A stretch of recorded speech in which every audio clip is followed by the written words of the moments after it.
There is a price to pay if you are being too nice. अगर आप बहुत अच्छा बनने की कोशिश करेंगे ना तो आपको एक प्राइस है, पे करना पड़ेगा।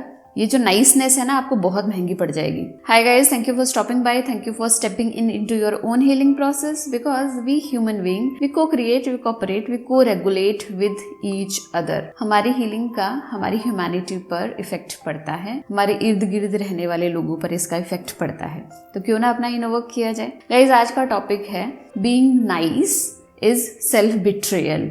कैसे, मैं आज इस वीडियो में आपको एक्सप्लेन करूंगी। गाइज, हम क्यों अच्छा बनने की कोशिश करते हैं? पहली बात ये होता है हमारा रियल सेल्फ। अगर हम रियल सेल्फ बनेंगे ना तो वी विल बी एक्सप्रेसिंग जो हमें लग रहा है, वी विल बी असर्टिव, जो हमें अच्छा नहीं लग रहा है ना हम उसको भी बोलेंगे। तो होता क्या है, जब हम सब कुछ वो बोलने लग जाते हैं जो हमें पसंद है या जो हम करना चाहते हैं या हमें ना पसंद है, तो देयर आर चांसेस कि कॉन्फ्लिक्ट होते हैं, लोगों को पसंद नहीं आती हमारी बातें, तो बहुत सारे इश्यूज होते हैं, लड़ाई झगड़ा। इन सब से बचने के लिए ना हम एक और धीरे धीरे आइडेंटिटी बनाने लग जाते हैं, एक और पर्सोना बनाने लग जाते हैं, पीपल प्लीजर वाला, बीइंग नाइस वाला। अब इस पर्सोना के साथ ये कोई पंगा नहीं होता, क्योंकि हम वो कुछ भी नहीं कहते हैं जो हमें लगता है। हम सिर्फ दूसरों के अकॉर्डिंग चीजों को एक्सप्रेस करना स्टार्ट कर देते हैं। We start putting other people on pedestal. हम हमारी भावनाओं को, हम हमारे इमोशंस को, हमारी नीड्स को ना हम सप्रेस करने लग जाते हैं और उन लोगों की नीड्स को, उनकी फीलिंग्स को हम इंपॉर्टेंस देने लग जाते हैं। We start adjusting.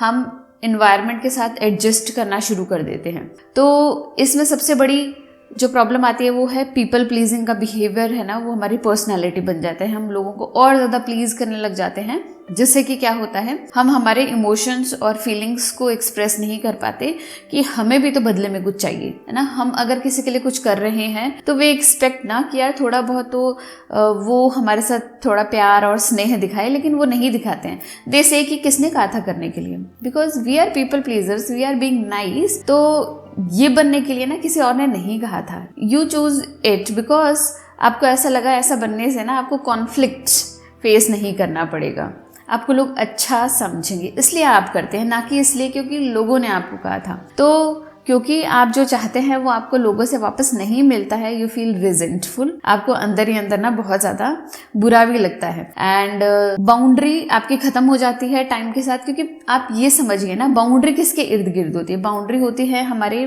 घर के इर्द गिर्द। अगर हम घर को देखें तो घर एक इम्पॉर्टेंट चीज़ है ना। तो वहीं हमारा घर तो रहता ही नहीं, हमारा रियल सेल्फ तो रहता ही नहीं, हम पर्सोना से वर्क कर रहे होते हैं। पर्सोना के ऊपर बाउंड्री, मतलब कोई नकली चीज़ है, उसके इर्द गिर्द बाउंड्री तो नहीं होती। जब बाउंड्री नहीं है तो कोई भी कुछ भी आ रहा है, कह रहा है, जा रहा है, आपको कुछ सुना रहा है, आप कुछ नहीं बोलोगे, because you want to be being nice. आप नाइस बने रहना चाहते हैं टू अवॉइड कॉन्फ्लिक्ट। तो जो लोग अच्छे बनने की कोशिश करते हैं ना, उनकी कोई बाउंड्री नहीं होती है। They can not say anything जो उन्हें लगता है ना। They can not be assertive. जो काम हमारी इम्यूनिटी हमारी बॉडी के लिए करती है, इम्यूनिटी क्या करती है, हमें फॉरेन जो एलिमेंट्स है लाइक बैक्टीरिया, वायरसेस, उनको हमारी बॉडी में एंटर नहीं करने देती और उसके साथ फाइट करती है, सो दैट हमारी बॉडी को प्रोटेक्ट करे। बस यही सेम काम तो हमारी बाउंड्री, बीइंग असर्टिव, हमारा एंगर जो करता है हमारे रियल सेल्फ के लिए। पर क्योंकि हमारा रियल सेल्फ हम कहीं ना कहीं दबा देते हैं, तो हमारी बाउंड्री नहीं रहती, और पर्सोना के चारों तरफ कोई बाउंड्री नहीं होती, तो लोग कुछ भी आते हैं, कुछ भी बोलते हैं, चले जाते हैं, एंड यू फील बैड। ठीक है। इसके अलावा होता है सप्रेस्ड इमोशंस। जब भी आप दूसरों को पेडेस्टल पे रखेंगे, दूसरों की फीलिंग का ध्यान रखेंगे, हमेशा ऐसा होगा कि आप खुद को लूज करेंगे, खुद के इमोशंस को ना अपनी बॉडी में सप्रेस करेंगे। सप्रेस्ड इमोशंस का आपके साइकी पर, आपके बॉडी पर बहुत ही खराब इफेक्ट पड़ता है, क्योंकि जब आप एक्सप्रेस नहीं करते, you suppress your emotions. Suppressed emotions आपकी बॉडी में रह जाते हैं कहीं दबकर, आपकी जो एनर्जी बॉडी है या फिर चक्रास है उनको ब्लॉक करते हैं। जहां पर भी ये ब्लॉकेज होता है वहां पर एलिमेंट और डिसीजेज आपको इस फिजिकल बॉडी में दिखने लग जाता है। और क्योंकि आप पीपल प्लीजर हैं, क्योंकि आप बहुत अच्छा बनने की कोशिश कर रहे हैं ना, सो दैट कि कोई कॉन्फ्लिक्ट ना हो, तो आप खुद को अंदर ही अंदर दबाते रह जाते हैं, और यही चीज जो सप्रेस्ड इमोशन है ना, आपको अंदर ही अंदर खाती रह जाती है। इसके अलावा कुछ साइकोलॉजिकल इफेक्ट होते हैं, लाइक लॉस ऑफ ऑथेंटिसिटी। एक टाइम आता है जब आप नाइस बन कर ना खुद को लूज कर जाते हैं, क्योंकि ये होता है रियल सेल्फ, है ना। इस रियल सेल्फ को तो आप लूज कर देते हैं, इसको देखना ही नहीं चाहते, क्योंकि रियल सेल्फ तो एक्सप्रेसिव होता है ना, असर्टिव होता है, उसको जो लगता है वो बोलता है। तो आप क्योंकि अपना ऑथेंटिक सेल्फ नहीं बनते और सिर्फ पर्सोना से वर्क कर रहे होते हैं ना, तो एक टाइम आता है जब अपने रियल सेल्फ से बहुत ज्यादा दूर हो जाते हैं और सिर्फ पर्सोना से ही वर्क करने लग जाते हैं, पर्सोना को ही अपनी रियल आइडेंटिटी मानने लग जाते हैं। पर एक टाइम आता है जब आपको लगता है कि this is not who you are, you have lost your self. तो कॉन्फ्लिक्ट से बचने के लिए ना हम खुद को भी लूज कर जाते हैं। इंटरनली ना एक कॉन्फ्लिक्ट चलता रहता है। इंटरनली एक कॉन्फ्लिक्ट कैसे चलेगा? क्योंकि ये जो रियल सेल्फ है ना, ये हमारे शैडो में चला गया है। शैडो क्या होता है? जिसको हम देखना नहीं चाहते, जो भी हमारे अनकॉन्शियस में है ना, जिसको हम प्ले नहीं करना चाहते। तो ये जो हमारा रियल सेल्फ है, ये कहीं ना कहीं शैडो में दब गया। हमारे जो पर्सोना सेल्फ है इससे वर्क कर रहे हैं। पर आपको पता है जो कुछ भी शैडो में होता है वो ट्रिगर होता है। जब वो ट्रिगर होता है तो वो अटैक करता है, ठीक है। जो कुछ भी हम इस पर्सोना वाली आइडेंटिटी से सोचेंगे, फॉर एग्जाम्पल कि मैं आज ये करना चाहती हूँ सो दैट कि लोगों को अच्छा लगे, वहीं पर आपका ये जो शैडो वाला जो रियल सेल्फ है ट्रिगर हो जाएगा, ये बाहर आएगा एंड ये अटैक करेगा। इससे होता है प्रोक्रेस्टिनेशन। जो आपने डिसाइड किया था वो आप नहीं कर पाते, क्योंकि आपकी शैडो ट्रिगर होकर उस काम को बनने ही नहीं देती। तो इनर एक कॉन्फ्लिक्ट चलता रहता है, एक इनर टर्मोइल चलता रहता है ना, आपस में दोनों की लड़ाई होती रहती है, जिससे कि आपको खुद को ऐसा लगेगा कि यार सब कुछ तो ठीक है, बट मैं इतना कंफ्यूजन क्यों फील कर रही हूँ, है ना, क्योंकि we are not playing authentic at all. और ये जो पर्सोना को प्ले करने की बात है ना, हम इतना ज्यादा पर्सोना को प्ले करते हैं कि एक टाइम आता है कि बहुत सारा स्ट्रेस और एंजाइटी हमारे अंदर डेवलप हो जाती है, क्योंकि परफॉर्मेंस की वजह से। लोग तो हमेशा चेंज होते रहते हैं और हमारी परफॉर्मेंस जो है ना वो बेस्ड होती है लोगों पर। जैसे जैसे लोग चेंज होंगे ना, हमें हमारी परफॉर्मेंस को और ज्यादा अच्छा करना पड़ता है। एक अंदर ना स्ट्रेस और एंजाइटी रहती है कि यार मुझे अच्छा बनना है नो मैटर व्हाट। तो ये जो स्ट्रेस है, ये जो एंजाइटी है, ये आपके अंदर अशांति पैदा कर देती है, आपको शांत नहीं रहना देती। आप रेस्ट करना चाहते हैं बट आप रेस्ट कर नहीं पाते, क्योंकि ये इनर कॉन्फ्लिक्ट चल रहा है हमारे अंदर।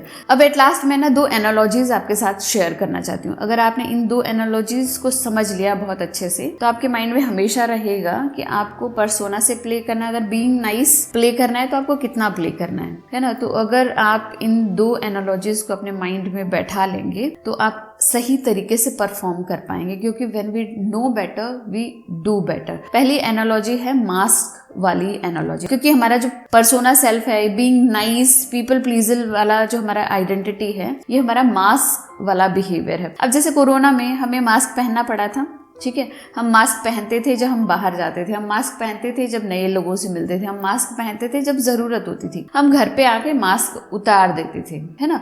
बस इसी बात को हमें अपने दिमाग में रखना है कि जब हमें जरूरत है हमारे इस नाइस बिहेवियर की, तब हम प्ले करें और उतना ही प्ले करें जितनी हमें जरूरत है। कम बैक करें एंड रिलैक्स करें, अपने इस मास्क को उतार दें।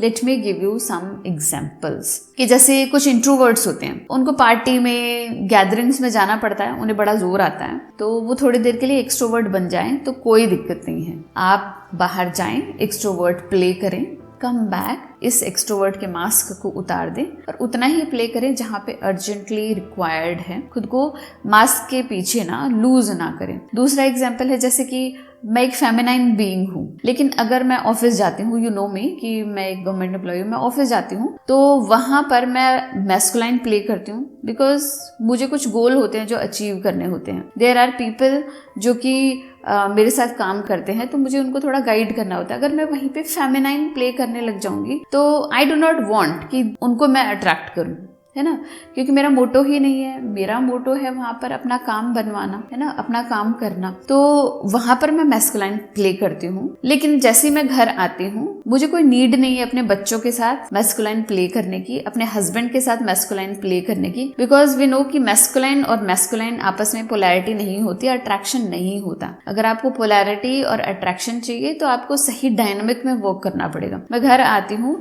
ये जो मैस्कुलाइन वाला मास्क मैं उतार देती हूँ, I start being my own real self, that is my feminine being, ठीक है।